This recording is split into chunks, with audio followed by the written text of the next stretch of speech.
భద్రాద్రి కొత్తగూడెం జిల్లా పినపాకలో రోడ్డు ప్రమాదం జరిగింది. ఇటుక లోడుతో వెళ్తున్న ట్రాక్టర్కు బైక్ అడ్డు రావడంతో ప్రమాదం చోటు చేసుకుంది. బైక్ను తప్పించిపోయిన ట్రాక్టర్ ముందున్న బస్సును ఢీకొట్టింది. ప్రమాదంలో ట్రాక్టర్ ముందు భాగం ధ్వంసం కాగా 2 చక్రాలు కూడా ఊడ్చిపోయాయి. ఇక బస్సు కూడా పక్కకు దూసుకుపోయి ఆగిపోవడంతో పెను ప్రమాదమే తప్పింది.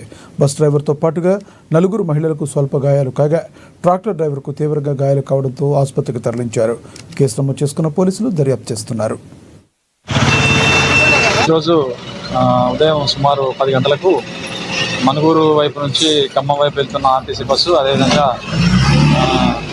అశోపురం వైపు నుంచి వస్తున్న ఒక ఇటుకల ట్రాక్టర్ అది ఒక బైక్ అడ్డు రావడంతో దాన్ని తప్పించే ప్రయత్నంలో కూడా రోడ్డు ప్రమాదం అనేది జరిగింది.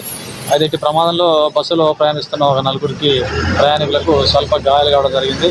అదేవిధంగా రోడ్డుపై ట్రాఫిక్ ఇబ్బందులు తలెత్తడంతో వచ్చి ఇటుకల ట్రాక్టర్ను దాన్ని తొలగించి ట్రాఫిక్ను మళ్ళీ క్రమబద్ధీకరించడం జరిగింది. ట్రాక్టర్ డ్రైవర్కు ఎటువంటి గాయాలు కాలేదు. మిట్టగూడెం వద్ద అండి మన ప్రైవేట్ ఎక్స్ప్రెస్ బస్సు మనుగురు డిపోకు చెందినటువంటి బస్సు మరియు ట్రాక్టరు ఎదురెదురు ఢీకొనడం జరిగింది. దానివల్ల ఒక 3 గాయాలయ్యాయి. డ్రైవర్ కండక్టర్ కూడా గాయాలయ్యాయి. ట్రాక్టర్ డ్రైవర్ కూడా గాయాలయ్యాయి. వాళ్ళని హాస్పిటల్లో పరామర్శించడానికి వచ్చాము. అంతేకాదు మనం అక్కడ రోడ్డు ఇరుకటం ఉండడం మరియు ఇద్దరు కూడా మధ్యలో ఒక బైక్ ఆయనే ఓవర్టేక్ చేయడం వల్ల ఢీకొనడం జరిగిందని తెలిసింది. అది పోలీసు వాళ్ళు పరిశీలిస్తున్నారు కేసుని. అది ఏమున్నది తర్వాత తెలుస్తుంది. సార్, ఈ మధ్యన బాగా యాక్సిడెంట్ అయితే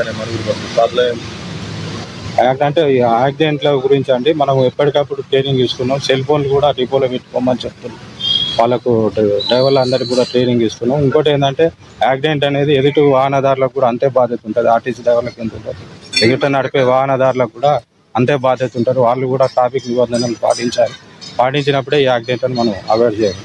ఈరోజు